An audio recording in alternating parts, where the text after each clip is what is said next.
Welcome to Stetson Law Live, an online, interactive, informational event for prospective students of Stetson University College of Law.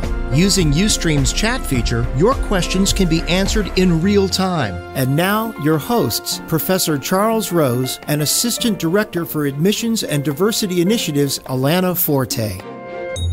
Hello, good evening, and welcome to Stetson Law Live. This is our second edition. Last month, we had the opportunity to feature Stetson through the eyes of our Dean Petroskevich. And this month, we're coming to you directly with Professor Rose, the Director for Center of Excellence in Advocacy. Advocacy is basically what makes Stetson Stetson. We're rated #1 in the nation for advocacy, and I'd like to introduce you to my mentor, Professor Charles Rose. I guess I'm supposed to talk to you guys about advocacy, which is sort of interesting because it covers everything. But let's start with this idea.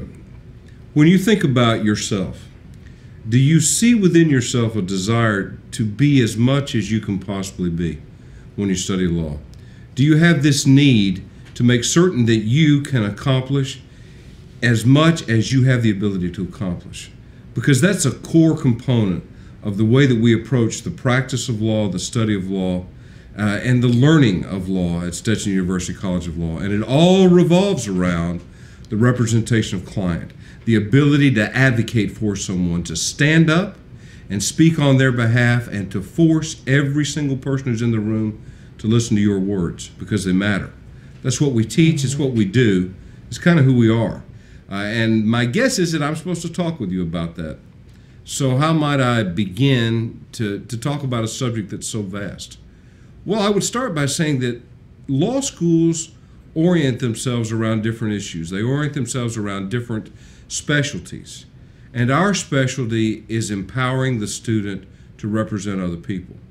This means that from the moment that you walk in the door until the moment that you graduate, and after you graduate as an alumni, as a member of our alumni, we will support your advocacy endeavors. We're going to teach you how to connect the law to the practice of law. You'll study the doctrine and then you'll apply the doctrine. You'll apply it in simulated settings, you'll apply it in live settings on the behalf of real-world clients. And then you'll be able to talk to prospective employers about it after the fact. I run the Advocacy Center. The Advocacy Center is responsible for the trial teams, the moot court teams, the alternative dispute resolution teams. It's also the center that teaches law professors around the nation how to teach law students the art, law, and skill of advocacy.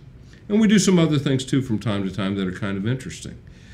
We have the ability here to take that young person who is transitioning into the legal arena and show them how the skills that they already have connect to the law that they're learning, making them an advocate that they themselves recognize when they're done with law school. Well, thank you, Professor Rose. I think we're going to get the chat underway, so feel free to ask questions, make sure this is working. Let's actually find out where you're chatting in from today. So if you want to name your city or your state, where we actually have a few users that are already logged in. And I think there might be a slight delay. Michigan. Hello, Michigan. How are you today? Wow, we've got people coming in from the United, okay, looks like Dubai, Atlanta, Georgia, Arkansas, Winter Park, Florida, Naples. Well, hello, everyone, and welcome. Feel free to ask any questions regarding Stetson Law and advocacy. This is where the audience interacts with the instructor, thereby enhancing the learning experience.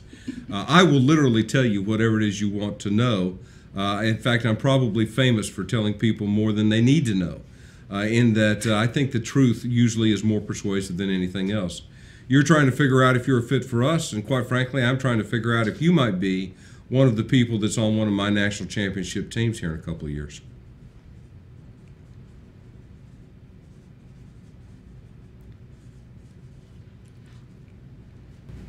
Well, while we're waiting for some questions, actually, let me just tell you a little bit about me. I'm a Stetson Law alum.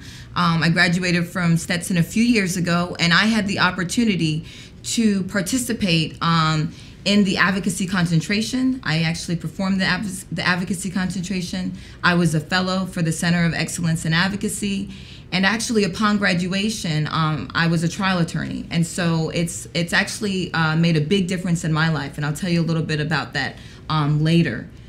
Let's see, my biggest concern coming from Michigan is living arrangements. Well, I'll be glad to arrange that one. We have 3 types of on-campus housing at Stetson. Number 1, we have dorms. If you haven't seen the campus before, Stetson is an old resort.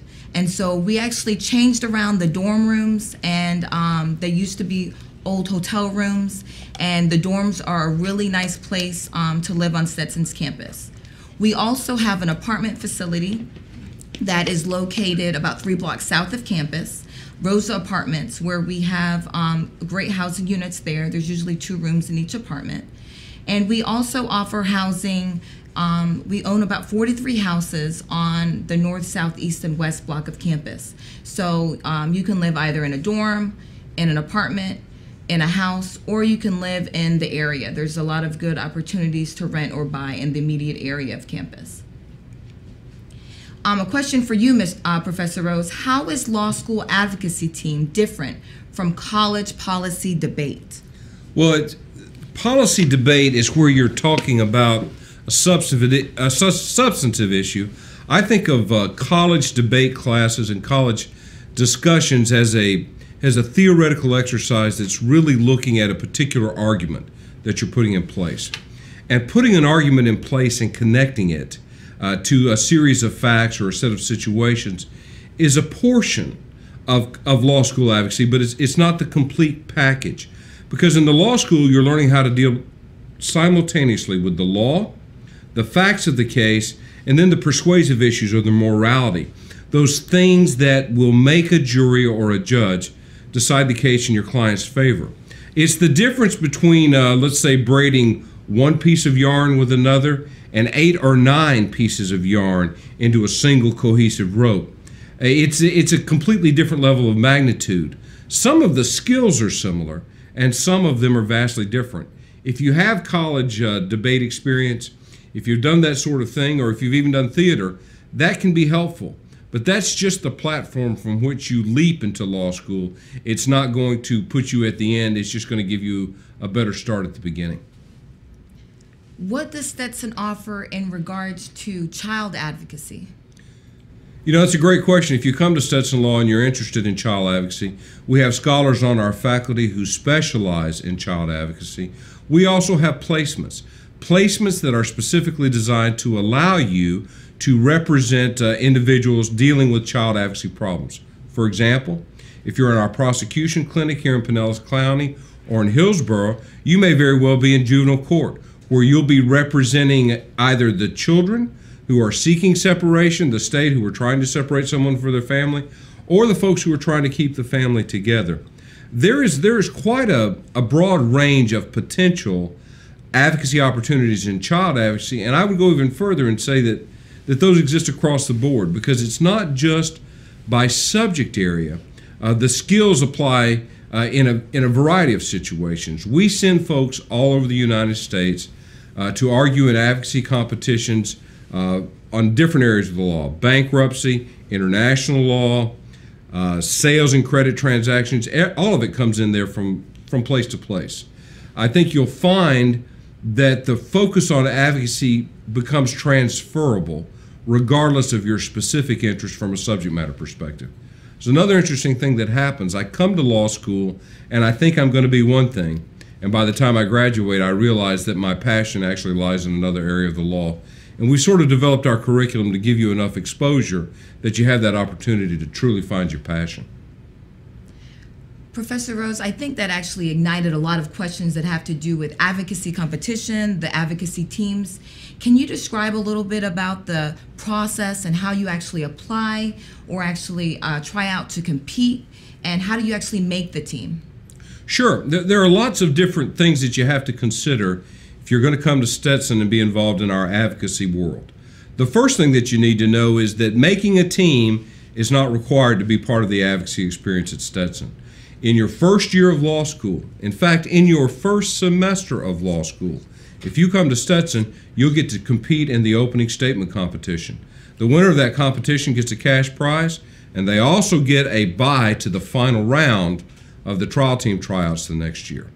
In the spring, we have another closing argument competition, and we also have a moot court competition that is sponsored by a prominent law firm from Florida. So in the first year of law school, you can literally compete in two different argument competitions, compete in a moot court competition, and compete in a intramural civil trial competition that's sponsored by the AAJ student chapter of the law school. You won't find that much opportunity at probably any other law school in the nation. And that really just sets you up for the segue into the second year when things really get interesting. Because in the second year, you try out for the trial team, the moot court board, and the alternative dispute resolution board. And I would suggest to you that if you have an advocacy interest, that you try out for all three and let us help you see which one fits you best. Those tryouts are a multi-tiered process. For our trial team, I'll have anywhere from 60 to 120 people try out each year, and that's usually for about 10 to 15 spots. Not everybody makes it, but the ones who don't make it often wind up on our shadow team. If you've ever seen the movie Rudy from Notre Dame, I happen to be a Notre Dame undergrad, so I'm kind of partial to it. Just like you have a scout team for football, here at Stetson, we have a scout team for our advocacy competition teams. And I've got young folks right now in the first year of law school and in the second year of law school who volunteered for the shadow team. And they're being trained to go up against the Stetson trial team advocates before they even try out for the trial team. Now you talk about an opportunity to learn from former trial team members and current prosecutors and current public defenders and current civil trial lawyers the Stetson way to professionalism and excellence in the courtroom before you even make the team. It's just one of those secrets as to why we are so doggone successful when it comes to the competition arena. We have an interesting question here. What's the big deal about being a top advocacy school? Well, what's really important to know about advocacy and a little bit about Stetson is, growing up for me, I never knew a lawyer, but I knew two things. Advocacy skills were extremely important, and research and writing skills are extremely important. And if you ask any attorney, whether they practice every day inside the courtroom or if they never walk into a courtroom, they'll tell you that research and writing and advocacy skills are fundamental to being a good attorney. That's what Stetson offers. We're number 1 in the nation in advocacy. We're number 3 in the nation in research and writing. And those practical skills that help people advocate for others, whether it's on paper, whether it's in a trial, whether it's for civil liberties, or whether it's just on a day-to-day basis on fundamental issues, advocacy is so important and integral to our society. Now, going to another question. For the student who doesn't yet know what direction their law school and education and career will take, what's the best way to approach the selective of elective courses? Well, Professor Rose, when I was a student, I talked to professors. I talked to students who actually had taken clinics and internship opportunities. And it was easier for me to try things out. So I knew when I went to law school, I just knew I wanted to do sports and entertainment law. But second semester, I met a student who was on the trial team. So I knew I wanted to take trial ad. I took trial advocacy, and I loved it. The day I walked in, I knew that's what I wanted to do. And so I actually went and talked to Professor Rose. I talked to some people on the moot court board, and I found out that the trial technique, as opposed to maybe moot court or alternate dispute resolution, was a little bit more my alley. And so I tried out for trial team, and I made that team. So it's actually through maybe process of elimination, you get a little nichier, you take more advanced courses in an area of interest, that you're able to really see what your area of niche is and find out what works best for you. Allana, I mean, that's a great question. This is the other thing that I would say to you, that in the life of a law school, when you're a law student, lots of opportunities come up for you to hear other people talk. We routinely have justices from the state, the Supreme Court, prominent members of the bar, authors who have written. Justice Scalia has been here recently. Justice Thomas has been here recently. We even had Chris Matthews down one year. The thing is that each of those opportunities enriches the life of the law school. And when you go to those free events that we normally feed students. And when they come, you get to hear and be exposed to some very bright minds and some people who are passionate about the causes that matter to them. And what you discover is there'll be something that resonates with you. And you don't really know what it is until you've kind of walked by the buffet and had a few plates. But almost beyond a doubt, every time a student commits to being involved in the life of the law school, they find their passion. That's if they were meant to be a lawyer in the first place. And I know some folks come to law school and aren't sure. I promise you, by the time you get through the first semester, you'll know one way or the other. For the student who's trying to figure out exactly what team they're going to participate on, are students allowed to perhaps do moot court and law review? Are they able to do more than one team? Are there rules and regulations that involve like a limit? We will let you do as much as you have the capacity to do. I've had students who were on law review, moot court, and trial team all at the same time. I've had others who were brilliant trial lawyers, but their grades were such that law review might be a distant dream, and moot court they would run screaming from. So I guess what I'm trying to say is it depends upon the student. What we are good at is in identifying and developing talent. What you have to be good at is in creating personal relationships with the professors at the law school and with the staff of the law school so that we can get to know you. Law school is fundamentally different, at least at Stetson, than undergrad, in that the professors are here to specifically create those professional relationships with you, to mentor you, to invest in you because you're the future of the profession. And we believe in the profession in a way that is somehow different from undergrad. And the reason that it's different is because it's so contained and it's so focused on the connection of the law to what it means to be a citizen in the United States. So we have a passion for it. We long for the student who cares. And the squeaky wheel will get more than enough grease to keep them busy.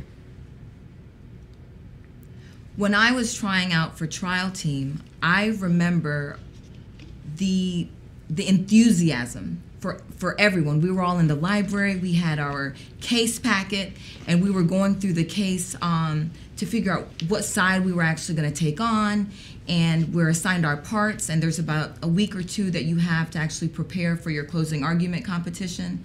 And I remember that first round, I was trying to do a 6-minute closing because that was what the trial team members, they said worked. And then when I made it past the first round and I had to switch sides and go into the second, advocate for the other side of the case, I had no idea how I was going to defend the person that I just tried to put away. And so I thought back to criminal law classes and constitutional law classes that I took first year, and we don't always get to choose our clients. Sometimes the issues choose us. And I remember talking to a family member, and the case was about a father who shot his son. And I was on the phone with my mother, and I was like, how do I defend this guy? And she said, well, there are no words. She said, there are no words when a parent loses a child. And that was my theme, that was my theory, and that's how I wrote my closing statement. I was able to make trial team. But those were all fundamental things that I learned in trial advocacy. A course that I only took in law school. I had no collegiate experience with advocacy. And one class actually changed my way of thinking. The rule of 3 and different proponents that you actually learn in class, those things actually come to life at Stetson, and they will help you express your thoughts not only in trial advocacy, not only in a 4-hour trial, but also when you're speaking with clients and actually in advocating for any issue. Allana, if you'll permit me to interrupt, Allana's just touched on something that's really important that is not always discussed when you're talking about legal education.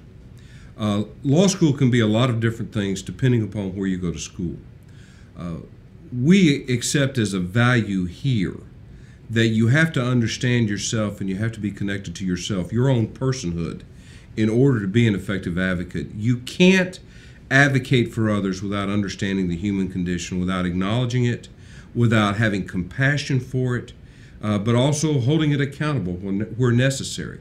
That means that we have conversations at the campus about what's the right thing to do or the wrong thing to do and why, from both a professionalism, a legal, and a moral perspective. You will not get that at every law school in the nation. Other law schools choose not to have those conversations because they don't value them in the way that we do. It's one of the things that makes us unique. It's one of the benefits, quite frankly, of a private education as opposed to a public education.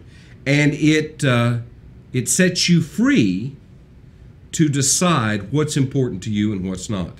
And it helps make you a better lawyer for your life because you learn the law in conjunction with yourself as opposed to disjunction. I've got a really good friend, and his quote is that law school begins a lobotomizing process that is complete when we've taken a human being and we've turned them into a lawyer.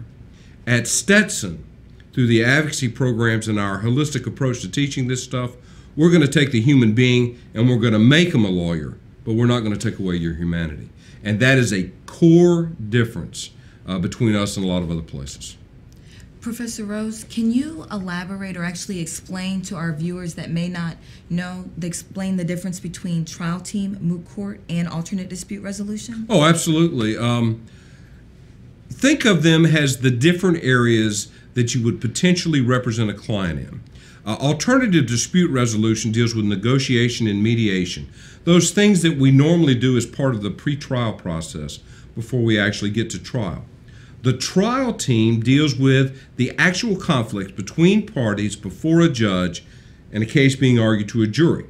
And trial team has both civil and criminal elements to it, depending upon the case file.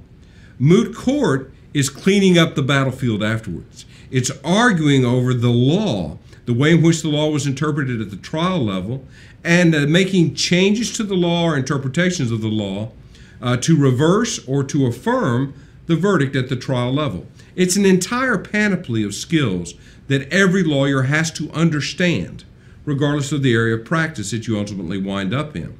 We teach each piece of it, and by teaching each piece of it and offering each piece of it, we help folks find where their best fit is, and that flows into their life and practice afterwards. Looks like we have some folks interested in moot court. How many moot court teams do you allow to participate? And just so you know, our moot court team is an international moot court team. At Stetson, the moot court program is run right now by Professor Bowman, and she's part of my advocacy center. Professor Bowman and I work together with moot court along with many other professors on the campus. That's a key difference here at this law school, by the way.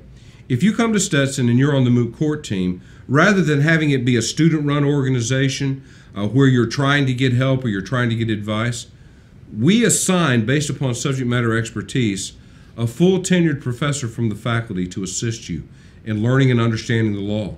Those professors will travel with you. They'll practice with you. They'll help you to understand the law at a level that you won't otherwise understand it. And it's one of the reasons that our moot court program is so successful. As we speak right now, I've got a team in New York City, I think it's New York, that is on the verge of getting out of the semifinal into the final round. We had another team last week at the national competition that won the award for Best Brief. And this happens all the time. It happens because we systemically teach young folks how to do the moot court piece. Now, how many teams do we have? We have as many teams as we can get competent advocates to travel to. So the number shifts from year to year because we won't send a Stetson team that won't represent the university with the degree of professionalism and competency that we demand.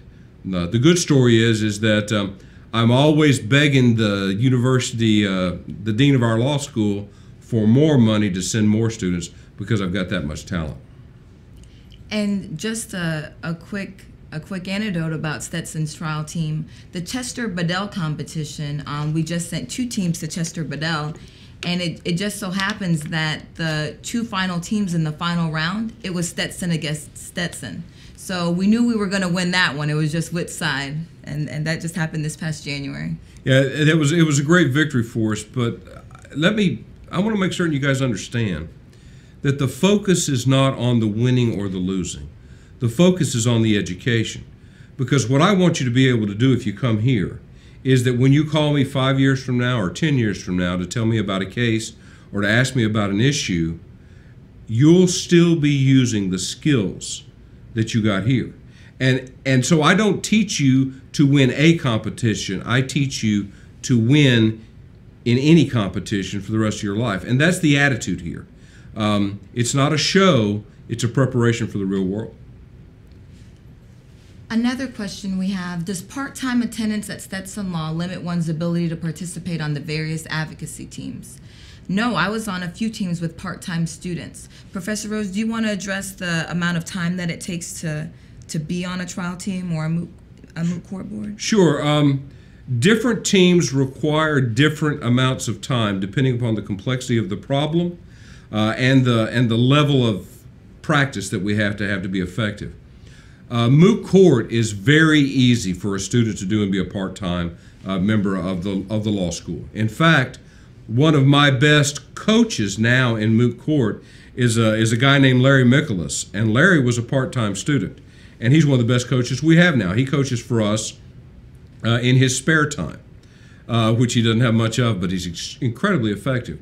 Trial team is harder because it takes more time. But that doesn't mean it can't be done, and we've had students do it and do it very effectively. It's a question of managing your schedule the right way. And I'll promise you one thing, if you come to Stetson and you try out for the team and you make the team, we'll manage your schedule so that you can do what needs to be done. Does Stetson offer dual degree programs? Yes, we actually have 3 dual degree programs. We have a dual degree program, the Master's of Business Administration, the JD MBA. That's a 3-year program. You're able to complete your Juris Doctor as well as your Master's in Business. And the reason why you're able to do it in 3 years is because about 6 of the classes, 18 of the credits overlap. So classes like business law, agency, corporations, all those classes you're double dipping, so you're actually getting credit for your law degree as well as your master's in business. You know, Allana, you're asking about dual degree programs. There's another thing I just want to share with our audience. Stetson is starting this fall an online program for an LLM in advocacy, where we're going to start providing the Stetson advocacy experience to practicing attorneys.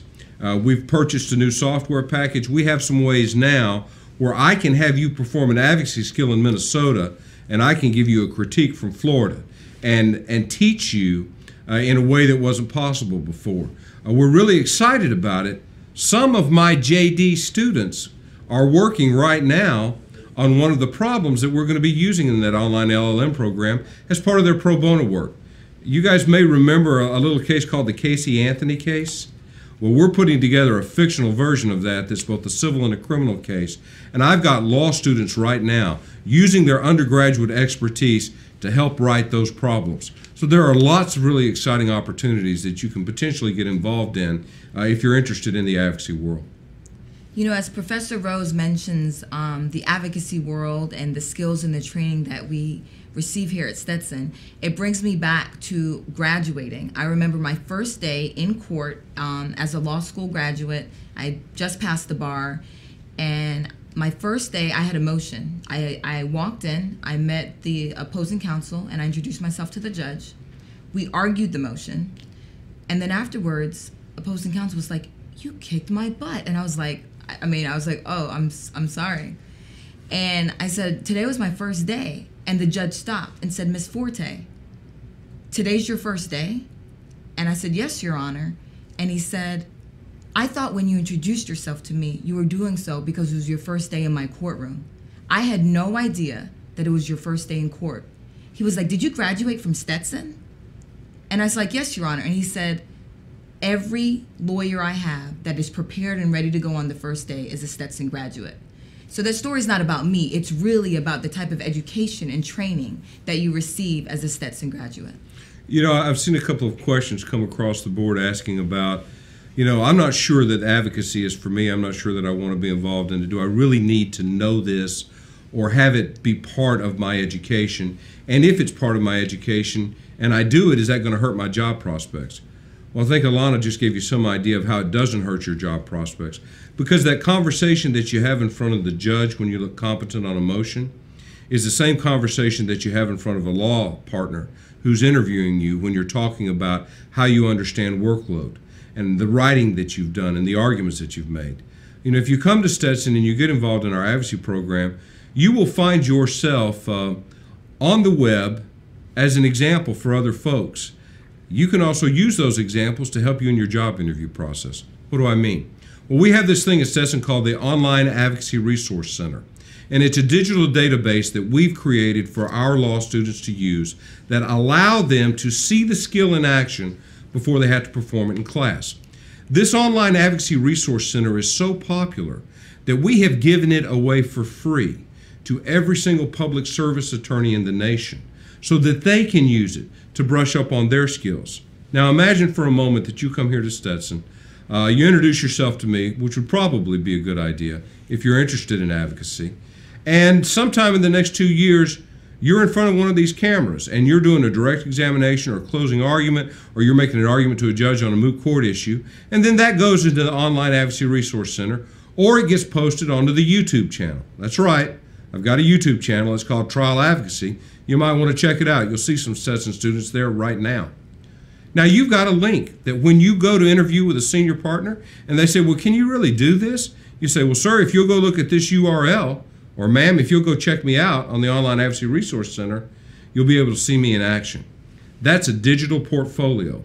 It's also a combination of advocacy with doctrine. And that's where the rubber meets the road for practicing attorneys. It's one thing to learn the law and to understand the law from an academic perspective. It's another thing to learn the skill and understand it from a performance perspective. But a lawyer brings them together and makes them work on behalf of a client. And that's what we teach, it's what we do. Well, Professor Rose, it looks like we have a lot of people interested in advocacy in the different teams, but they're wondering, how are the competition teams paid for? Is this something that a student would have to contribute to, or how do they travel? It looks like that question's coming up quite a bit. Okay, well, guys, think about this for a minute. It's the #1 school for advocacy in the nation. It's committed to the idea of combining the representation of a client with your knowledge of the law. The university puts its money where its mouth is. The university, the law school, I have a continuing budget that pays for travel and all of the assorted costs that are part and parcel with representing the school.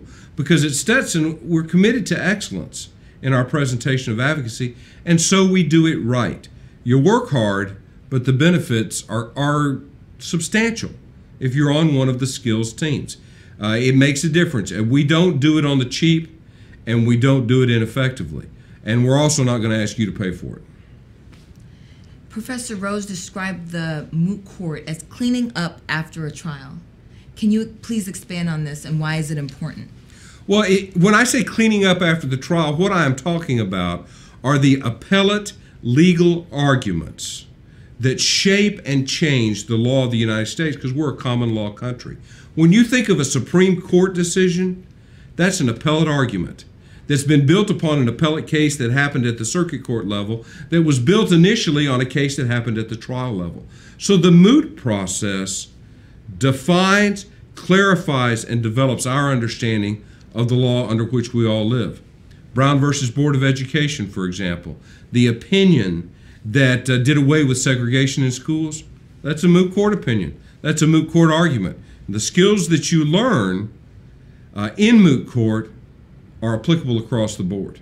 They apply quite a bit in large firm practice and in appellate practice. We actually have a question about our graduates. So what kind of geographical reach does Stetson law students have, and do graduates practice outside the southern region? Well, yes, actually, about 1/3 of our students come from out of state, and many of our students go out of state upon graduation. I don't have the statistics to actually tell you whether the same students that come, that go, that stay, but I can tell you a lot of our students that come from out of state, they come from the Midwest, Chicago, Denver, Texas. We have a lot of students from the East Coast, so New York, DC, And then people fall in love with the climate. Tampa Bay is a really nice area. It has a wonderful legal community. There are a lot of different bar associations, public versus private. There's government, there's city, county, there's federal. And so there's a lot of different legal opportunities here. But a lot of students go back out of state and take a different bar upon graduation. Well, I mean, look at the size of Florida. Florida is one of the 2 or 3 most populous states in the nation. It is where more things are happening than in a lot of other places. So from a legal opportunity environment, it's immense. But that's not the only thing. The fact of the matter is that all you folks come and you don't leave.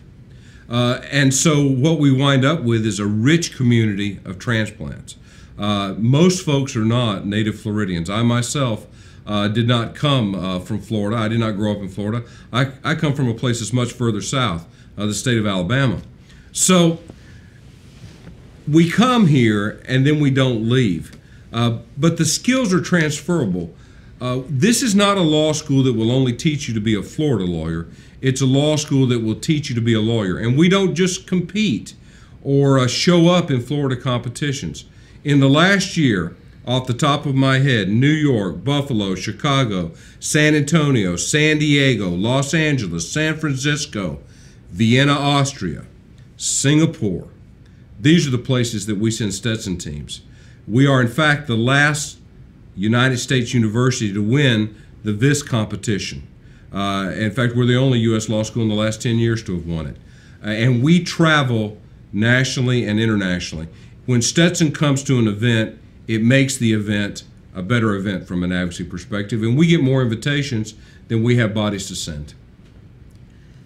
Professor Rose, besides the knowledge of law, what personality traits do you consider important for an advocacy concentration, an advocacy student? I don't know which of you asked that question, but that is a great question. And my answer to that question may surprise you. I don't think it's extroversion or introversion. I don't think it's intellect, although intellect always helps. It's better to be the smart person in the room than the less smart person in the room. I think really the number one personality characteristic that helps me find and identify the person who's going to be the superior advocate is compassion. Are you able to put yourself in the shoes of the other person? Are you able to understand what's happening at an emotional level as well as a mental level? Do you feel the pain of the other person? Because compassion opens the door to the desire to make a difference. And if I open the door to the desire to make a difference, if you're in this law school, your grades already indicated that you have the capacity to be successful. And once I unlock the door to the desire to be successful, well, anything's possible. And compassion, for me at least, is where it starts. We actually have a question about after law school. Do you often have students who get involved in political campaigns and run for office? I've got a member of my trial team right now who is in the House of Representatives for the state of Florida. I've got another one that I'm absolutely convinced will at some point be governor of the state of Florida. And we've had folks from here in the past. In fact, the Attorney General of the state of Florida right now, Pam Bondi, is a Stetson Law graduate. So the answer to that question is yes. If ever there was a skill that is transferable into the political arena, the ability to speak persuasively and with passion about a subject is one of them. And that's sort of a core component of what we do. I actually wanted to remind you all, make sure that if you're logged in today, that you email lawadmin@law.stetson.edu. We'll be sure to put up the email address when we're finished today. We're going to send you something special from Stetson for logging in. It looks like we have a question regarding advocacy courses. So if someone's interested maybe in advocacy but they don't want to do the concentration, are there some classes that a student must take? We require for graduation of the law school that you take one skills-specific course. That could be trial advocacy, it could be appellate advocacy, it could be pretrial practice, it could be interviewing and counseling, it could be negotiation, it could be arbitration. We let you choose. But if you're going to come to this law school, to this place that is so known for its ability to create advocates, and there's a must-take course, my opinion, of course I teach it, is that you ought to take the tethered evidence course in your second year of law school. Why? Because we teach evidence in combination with trial advocacy. So as you learn the evidentiary law, you're practicing the evidentiary skill in the classroom of trial ad. That means you get to learn it contextually. You get to apply it as you learn it. That's a great gift to have, and it's quite exciting. If you're fortunate or unfortunate, you might even wind up in my section. I'll leave it to others to say whether or not that would be a good thing or a bad thing. But if you're going to come to a place that knows how to do something so well, for God's sakes, take advantage of it. Walk out on the limb and jump into the cold water. You might find that you'll like it. Professor Rose, a student writes, Stetson Law obviously has a strong advocacy program. What changes to the program, if any, do you see coming in the next 3 to 5 years? I think we are going to continue to bring advocacy to the forefront at the law school, because if you pay attention to what's happening in legal education now, there are doomsayers who say that we've got too many lawyers, although if you look at the statistics, it's actually not true when you look out 5 years. And then there are other folks who say that legal education is not worth the money that's spent for it. I think that there are great opportunities in legal education, and what we have and what we're committed to here is the practice-ready student who is empowered by the education and not taken advantage of by the education. And I think you're going to see more and more and more of that as this law school continues to grow. If there's one thing that we're committed to, it's to excellence in this area. We have the faculty, we have the facilities, we have the staff, and most importantly, we have the students who have that passion. And my experience has told me that where there's passion on the part of the students, that's where the university will take itself.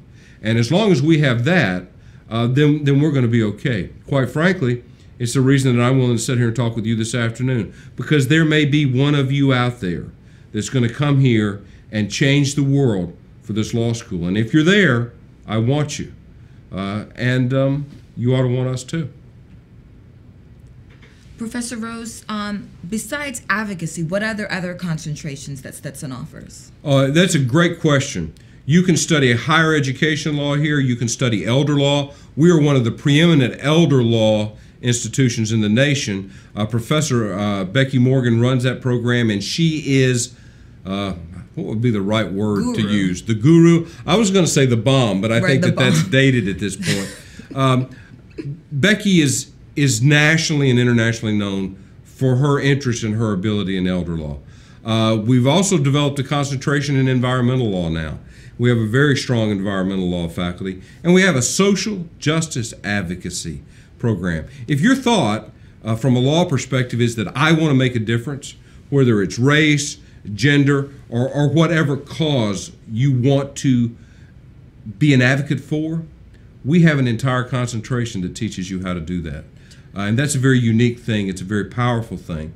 It's part of the Center for Excellent Advocacy. It's run together by Professor Bickle and Professor Judy Scully, and that program can change your life if you're interested in those sort of things. I'll share with you, my daughter is in fact a Stetson grad, and she's studying for the bar right now. And one of the most memorable moments of her law school career, and of course she was on the trial team, but that's not her most memorable moment. One of her most memorable moments is the bus trip that she took with Professor Bickle when she recreated the Freedom Riders route through the southern United States as part of the move to desegregate the South. She had that experience with Professor Bickle, and it was life-changing for her. And that's part of what we offer from a social justice advocacy perspective. There are multiple chances to find the area of law that you would be interested in here. Beyond our concentrations, actually, we also offer the international law concentration. We do. And something very unique about Stetson is our campus culture. The professors, the faculty, the staff, the administrators, everyone on campus is here to serve our law students. We all have one goal, but there are many different paths to get there. And so it's really nice to attend a law school where everyone has that same goal. And so our undergrad is in DeLand. It's across the state. Everyone that you see here on this campus is here for you, the student, the future lawyer, and we help emphasize and build your dream and help you get there.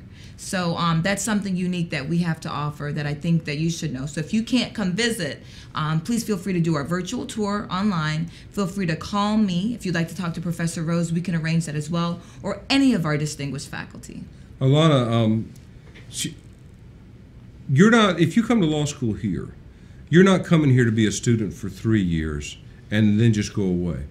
If you're becoming part of the Stetson family, when you come in the door, you're my colleague. Now, you happen to be a colleague who's in the student level of the practice of law, but you're a colleague. And you mentor colleagues, you form relationship with colleagues, and those relationships last a lifetime. They follow you out the door, and they're there for you forever. Now, we're not going to hunt you down and stalk you if you don't want to have that sort of relationship. But we believe that there's value in that relationship, in that level of teaching, and in that friendship that exists long after law school is complete. It's a precious thing. I've got a few law professors from my world when I was a student that I still have that relationship with. What amazed me about Stetson when I got here was that it's not the exception, it's the norm for students to care about their professors, for professors to care about their students, and for those friendships and those relationships to last long after the student-professor relationship is over with. It's one of the reasons that our adjunct faculty is so phenomenally accomplished and powerful, because a lot of them are our graduates. You know, Professor Rose, expanding on that, those relationships are built because the size of our classes. What is the size of the enrollment in the skills classes? And will the student be able to get feedback from professors? Well, if you're in a trial ad class, you're going to have from 7 to 11 other students in that class the entire semester, and that's it. You are going to be on the point of the spear of the professor for an extended period of time. You'll get feedback like you cannot believe. And it's not feedback that's designed to do anything other than make you a better advocate. And if you're on the trial team, for example, and you're on one of the teams that I coach, I'm probably going to spend an average of anywhere from 20 to 40 hours a week with you, one-on-one or one-on-3 or one-on-4. It is a phenomenally different learning experience from undergrad. Some folks find it a little bit frightening at first, but boy, once you had a chance to do it, you never go back to it. And the neat thing about this place is that if you want that sort of attention, you're going to get it.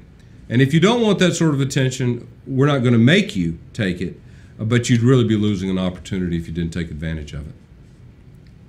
Professor Rose, this class is specifically for you. I heard in law school you only have one final grade to determine your performance. If so, how do you gauge your performance in class throughout the entire semester? Well, I mean, that is a great question. I don't only teach skills classes. I teach evidence, which is a substantive law class. I teach criminal procedure, which is a substantive law class. And each professor has different tools that they use to gauge your performance in the short term and the long term. While most schools only have one examination at the end, if you're in my class, you're going to take quizzes. We're going to do other work throughout the course of the semester so that you can gauge where you are and where you need to be. The other thing about law school that's different from undergrad is that I not only hope, I expect you to be in my office at some point in the semester to talk to me about the subject. And I expect you to pull me aside, whether it's on the treadmill, in the gym, swimming laps in the pool, although you don't want to be swimming laps next to me, or perhaps in the sidebar cafe, and say, hey, Professor Rose, what about this or what about that? The student who doesn't know where they are, who doesn't have a good idea, doesn't have the good idea because they haven't engaged all the resources that are available. I would also recommend to you, regardless of your level of academic accomplishment, our academic success program with Professor Minetti and Professor Dunham, because they do a great job of helping you sort out where you fall and what you can do to improve from an academic perspective. It looks like there are a lot of questions coming in at the end, so if we are not able to address your question, please feel free again to email me or to contact me via phone, and I'll be glad to answer your question or connect you with Professor Rose to do the same. Make sure that you know, I just want to make sure that you know, we have tours every day at noon on campus. You're more than welcome to come visit, sit in on a first-year class, and you're also able to sit on a skills class if that's something that you're interested in. Professor Rose, it seems like your interest in serving actually sparked quite a connection. Is that an experience that enhanced your advocacy skills? You get to pick what kind of lawyer you're going to be, which is a great gift. I was on active duty in the United States Army for 20 years. 11 of those years I was a judge advocate. I represented soldiers, I prosecuted soldiers, I negotiated treaties, I did all those things that JAG officers do. It's a lot like the TV show used to be, but nobody was as pretty as the folks who were on the television show.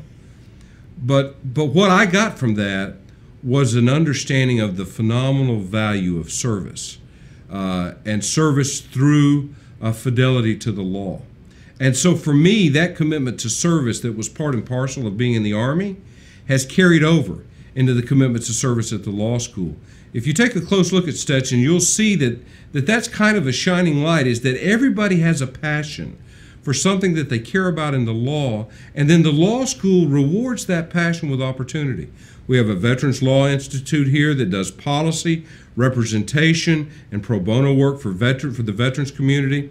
We have all the advocacy stuff that we've already talked about. We do the same stuff with the international law. We have internships down in the Caribbean. We send folks to Buenos Aires, to Argentina. We also have a semester-long program in London that, if I'm very good, they might actually let me be the director for some year.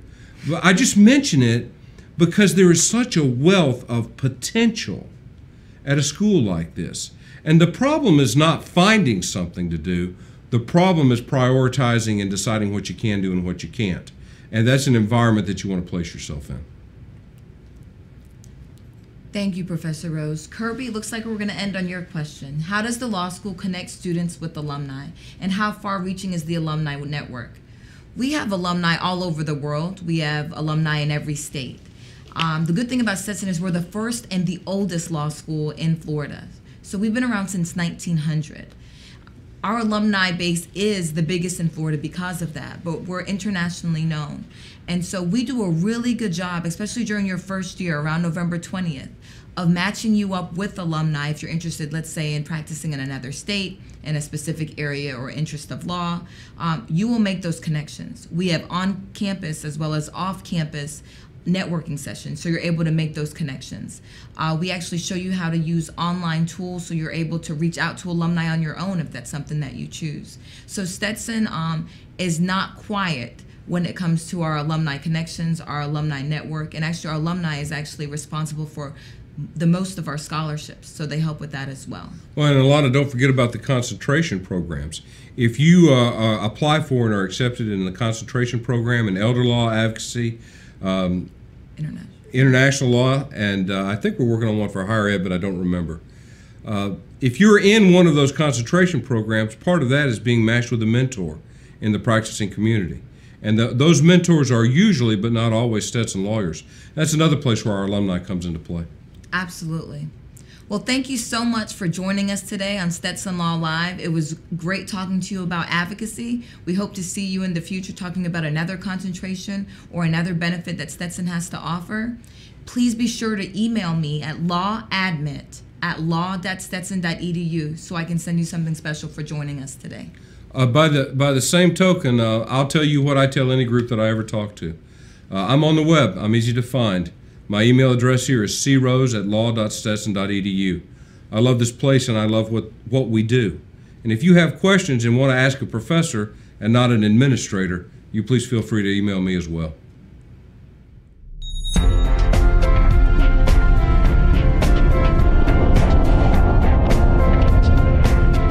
Thank you for watching Stetson Law Live. For more information, send us an email or give us a call. For your convenience, our contact information will remain on screen for the next few minutes. Be sure to check our homepage often for news, information, and updates. Thanks again. We look forward to hearing from you soon.